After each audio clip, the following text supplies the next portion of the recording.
क्या कोई ब्राह्मी, बनिया, ठाकुर, दलित बन सकता है?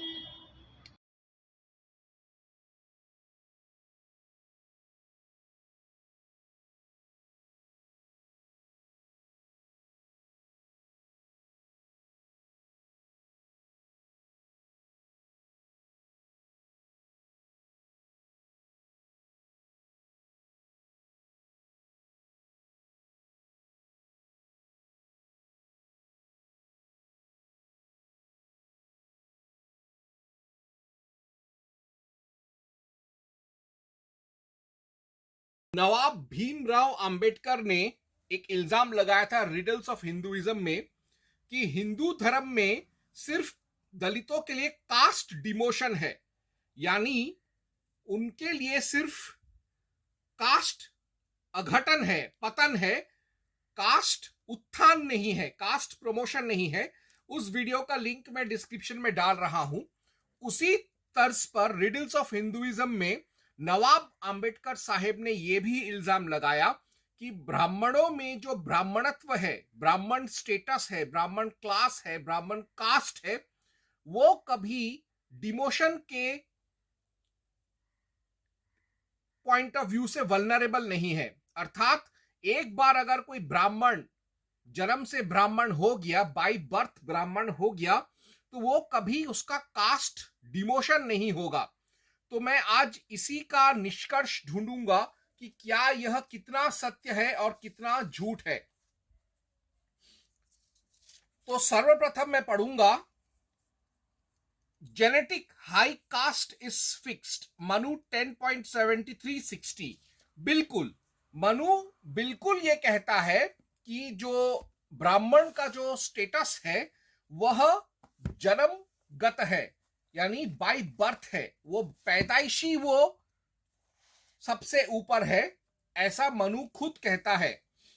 तो ये जो चीज है मनु का, यह मनु ने कई बार कहा है। उनमें से एक है कि ब्राह्मण जन्म से ही देवताओं से भी श्रेष्ठ है, और साथ में लीगल पॉइंट ऑफ व्यू से देखें तो पढ़ना पड़ेगा मनु 10.7360। तो ऐसा है, ब्रह्मा ने यह निश्चय किया है कि द्विज कर्म करने वाला शूद्र और शूद्र का कर्म करने वाला द्विज, ये दोनों ना समान है और ना असमान है। अर्थात कर्म से शूद्र द्विज और द्विज शूद्र नहीं हो सकता। यानी चूंकि एक ब्राह्मण या कोई भी वर्ण जाति जो है वह जेनेटिक बेस्ड है, डीएनए आरएनए के हिसाब से जन्मगत है, जन्मजात है, तो अगर कोई ब्राह्मण शूद्र का गंदा काम करे तो वह शूद्र नहीं बन जाता, और अगर वह काम, जैसे कोई शूद्र अगर कोई अच्छा बड़ा काम करे, ब्राह्मण का काम करे, तो ब्राह्मण नहीं बन सकता। इसी के साथ साथ मैं पढ़ूंगा मनु 10.60,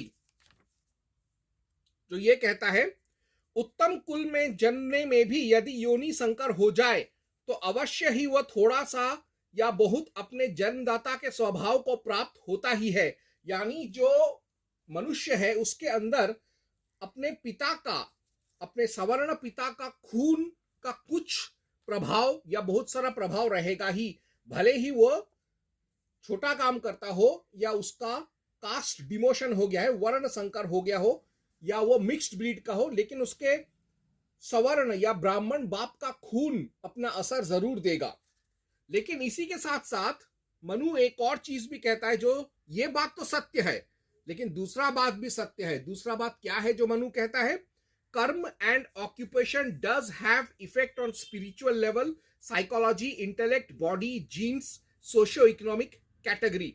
यानी हम जो व्यक्तिगत और सार्वजनिक कर्म करते हैं, हम जो व्यवसाय या पेशा काम करते हैं, उसका हमारे आध्यात्मिक स्तर पर, हमारे मानसिक स्तर पर, हमारे बुद्धि पर, शरीर पर, और हमारे आर्थिक परिस्थिति पर, सामाजिक परिस्थिति पर, और यहां तक कि आगे चलते हुए हमारे संस्कार पर, और हमारे जो धमनी है, जीन्स है, डीएनए आरएनए, उस पर भी प्रभाव डालता है। यानी हमारा कर्म हमारे सोच को बदलता है, साथ साथ हमको भी बदल देता है, और हमारे डीएनए को भी बदलने का क्षमता रखता है हमारा कर्म और हमारा जीवन व्यवसाय।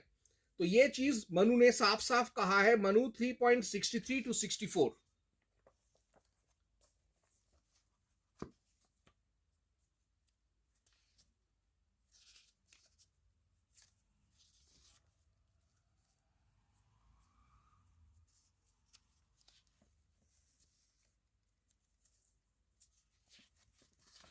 तो मैं पढ़ रहा हूं मनु 3.63 to 64।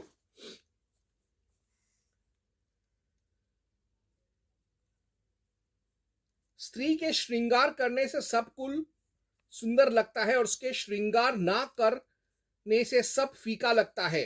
निंदित आसुर आदि विवाहों से, जाति कर्म आदि क्रियाओं के लोप होने से, वेद के ना पढ़ने से और ब्राह्मण के अपमान से अच्छे कुल भी नीच हो जाते हैं। शिल्प अर्थात वस्त्र के बुनने आदि कर्म से, धन के लेन देन के व्यापार से, केवल शूद्रा स्त्री की संतानों से, गौ घोड़े सवारी के मोल लेने देने से, खेती से और राजा की सेवा से अच्छे कुल भी नीच हो जाते हैं। अर्थात यहां पर यह कहा गया है बहुत ज्यादा पैसा कमाना बुरी बात नहीं, लेकिन बहुत ज्यादा पैसा कमा लिया, पैसे के पीछे पागल हो गए और बुरे लोगों के साथ दोस्ती यारी कर दिया, बुरी औरतों के साथ शादी कर लिया, बुरे कुल में अपना आना जाना और शादी ब्याह करने लग गए, तो अच्छे अच्छे सवर्ण ब्राह्मण कुल भी बर्बाद हो जाएंगे।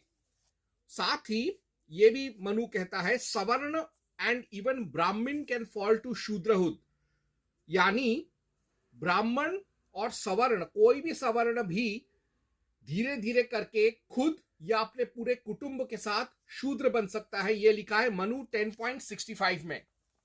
तो मैं अभी पढ़ रहा हूं मनु 10.65।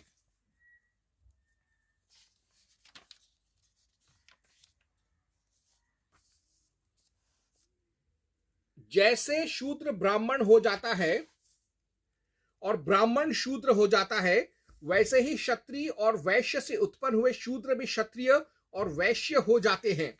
यानी यहां पर कास्ट फ्लूइडिटी है।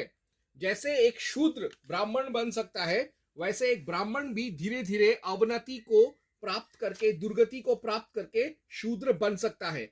अब सवाल ये आता है बट व्हाई एंड हाउ, क्यों और कैसे। क्यों का जवाब तो मिल गया कि अगर उसका कर्म, व्यक्तिगत कर्म, सार्वजनिक कर्म, विदित कर्म बदल जाता है, व्यवसाय बदल जाता है, तो इसका उसके पूरे जीवन पर एक असर पड़ता है और वो शूद्रत्व प्राप्त कर ही सकता है अगर वो गंदे काम कर रहा हो। और कौन कौन से काम करने से ब्राह्मणों का भी दुर्गति होता है वो अभी मैं पढ़ूंगा। मनु 2.103 एथिज्म, ब्राह्मण का सबसे बड़ा ध्येय है उसका धर्म। अगर ब्राह्मण ने धर्म का ही त्याग कर दिया, ब्राह्मण अगर नास्तिक बन गया, धर्मद्रोही, राष्ट्रद्रोही, समाजद्रोही बन गया, तो वो धीरे धीरे शूद्र, अतिशूद्र बन ही जाएगा। मनु 2.103, जो मनुष्य ना तो प्रातः संध्या करता है और ना सायं संध्या करता है, वह शूद्र के समान संपूर्ण द्विज कर्मों से बाहर निकालने के योग्य है। आगे मनु 2.168 172, फॉरगोइंग वेद्स, यदि किसी ब्राह्मण ने जो वेद उसको दिए गए हैं, उन वेदों का वह बहिष्कार करता है, उनको वह त्याग देता है, अगर वो उनको गाली गलौज करता है, तो वह शूद्र बन जाता है। मनु 2.168 172, जो ब्राह्मण वेदों को ना पढ़कर और शास्त्रों में परिश्रम करता है और वह जीते जी कुटुंब सहित शीघ्र शूद्र हो जाता है, यानी वेद के अलावा दूसरे धर्म के, म्लेच्छ धर्म के ग्रंथ पढ़ता है, तो वो उनकी तरह ही म्लेच्छ शूद्र बन जाता है। स्वधा नियम के बिना अर्थात श्राद्ध मंत्रों के सिवाय वेद मंत्र यज्ञ पवीत के पहले नहीं उच्चारण करे, क्योंकि जब तक वेद में अधिकारी नहीं होता तब तक शूद्र के समान है। यानी जब तक उसको ओम का दीक्षा नहीं मिला है तब तक ब्राह्मण शूद्र ही रहता है, और उसको अगर नहीं मिला या वो भूल गया तो वो अपने आप शूद्र बन जाता है। आगे मनु 10.45, अलाइनिंग विथ म्लेच्छ, राष्ट्रद्रोही, देवद्रोही, धर्मद्रोही म्लेच्छों के साथ अगर वो संसर्ग करे, दोस्ती यारी करे, हाथ मिलाए, तो वह अच्छे कुल का ब्राह्मण भी शूद्र बन जाता है। ब्राह्मण, क्षत्रिय, वैश्य और शूद्र, इन चारों वर्णों के लोग जो संसार में बाह्य कहे जाते हैं, चाहे आर्य भाषा बोले चाहे म्लेच्छ भाषा बोले, दस्यु कहते हैं। मनु 10.92-93, बाय कमर्शियलाइजिंग, अगर कोई ब्राह्मण पैसा कमा रहा है अच्छी बात है, लेकिन पैसे के पीछे वो दीवाना हो गया है, पैसे के अलावा वो कुछ नहीं देखता, पैसे को ही वो अपना खुदा मान लेता है, तो ऐसे लोग, ऐसा ब्राह्मण धीरे धीरे शूद्रत्व को प्राप्त करता है दुनिया की नजरों में। ब्राह्मण मांस, नमक और लाख बेचने से तुरंत पतित होता है और 3 दिन तक बेचने से शूद्र हो जाता है। इच्छा पूर्वक मांस आदि के सिवाय अन्य निषिद्ध वस्तुओं के 7 दिन तक बेचने से ब्राह्मण वैश्य हो जाता है। आगे लिखा है, बाय बैड कंपनी, बुरे लोगों के साथ घूमने फिरने से ब्राह्मण शूद्र हो जाता है। ये लिखा है मनु 11.181, मनु 4.245, मनु 3.179।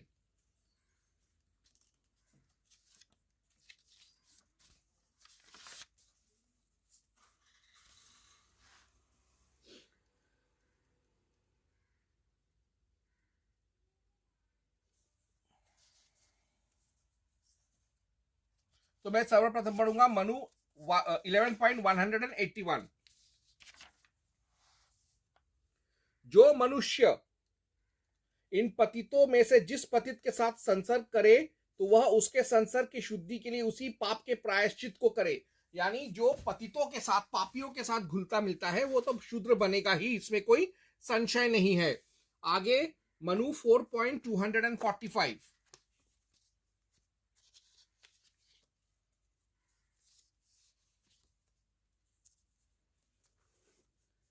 जो ब्राह्मण अच्छों से व्यवहार करता है और नीचों को छोड़ता है, वही श्रेष्ठ गिना जाता है। इसके विपरीत करने से शूद्रता को प्राप्त होता है।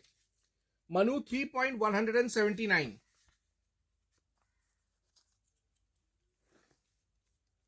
वेद पाठी ब्राह्मण भी इस शूद्र के यहाँ यज्ञ कराने वाले का लोभ से दान ग्रहण करके जल में मिट्टी के कच्चे पात्र के समान शीघ्र ही नाश हो जाता है।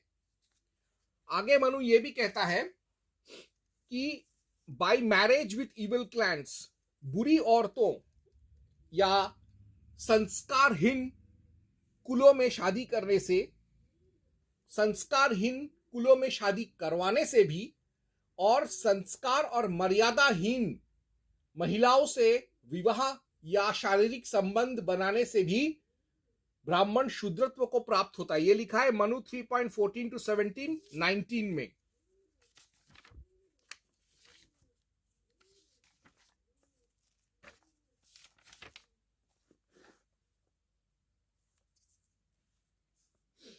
आपत्ति में भी ब्राह्मण और क्षत्रिय को शूद्रा स्त्री किसी भी पुराण में नहीं कहा है।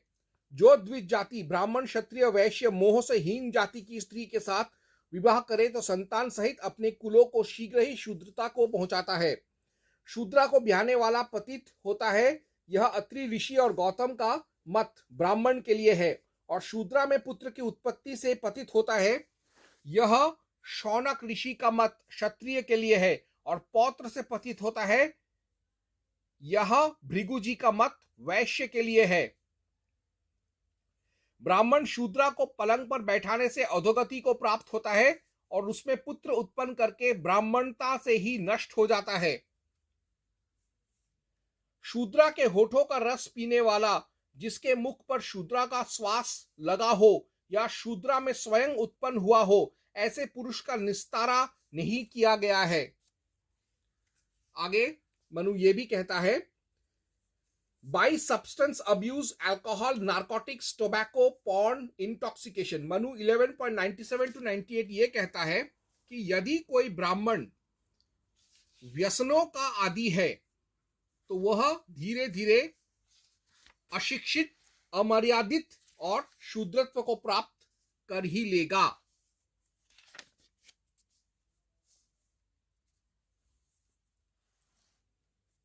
मैं पढ़ रहा हूं मनु 11.97-98। जिस ब्राह्मण के देह में स्थित जीवात्मा एक बार भी मद्य से भीगता है, अर्थात जो ब्राह्मण एक बार भी मद्य पीता है उसका ब्राह्मणत्व जाता रहता है और वह शूद्र हो जाता है। मदिरा पान का यह प्रायश्चित अनेक प्रकार से कहा। अब इसके आगे सुवर्ण की चोरी की प्रायश्चित को कहता हूं, यानी ब्राह्मण जो है चोरी चकारी करने से भी वह शूद्रत्व को प्राप्त होता है। इसी वजह से मनु महाराज ने कहा है लीव शूद्र लाइफस्टाइल एसैप, मनु 10.98। इसीलिए मनु स्मृति 10.98 में कहा है कि यदि कोई ब्राह्मण क्षत्रिय वैश्य खासतौर से ब्राह्मण सवर्णों में अगर शूद्रत्व को प्राप्त कर लेता है तो उसको फौरन शूद्र जीवन छोड़कर वापस अपने आप के पदोन्नति के लिए कार्यरत हो जाना चाहिए। इसका उपमा एक वैश्य या बनिया के माध्यम से मनु ने दिया है। मैं पढ़ रहा हूं मनु 10.98। लीव शूद्र लाइफ, वैश्य निज धर्म से जीविका करने में असमर्थ हो तो निषिद्ध कर्मों को छोड़कर शूद्र वृत्ति से जीविका करे, परंतु समर्थ होने पर शूद्र वृत्ति छोड़ दे। तो यानी और साथ साथ ये भी कहा हुआ है मनु 10.98 में, अपना धर्म निकृष्ट होने पर भी अच्छा है और पराया धर्म उत्तम भी हो बुरा है, क्योंकि पराय धर्म से जीता हुआ मनुष्य तुरंत अपनी जाति से पतित हो जाता है। यानी एक बार अगर ब्राह्मण ने धर्म छोड़ दिया, जैसे अगर वो धर्मद्रोही बनता है तो वो शूद्र बन जाता है, लेकिन शूद्रत्व जो है उसको फौरन त्यागना ही उचित है। यह मनु का विचार है। तो आज मैंने साबित कर दिया कि जो लोग ये कहते हैं रिडल्स ऑफ हिंदुइज्म में कि ब्राह्मण कभी सामाजिक और आर्थिक रूप से नीचे गिर नहीं सकता, शूद्रत्व को प्राप्त नहीं हो सकता, हीनता नीचता को प्राप्त नहीं हो सकता, उसका दुर्गति अवनति नहीं हो सकता, ये बिल्कुल गलत बात है। ब्राह्मण को भी संसार में सतर्क रहना चाहिए ताकि वो शूद्रत्व को या वर्ण संकरत्व को प्राप्त न हो। ओम हं हनुमते नमः।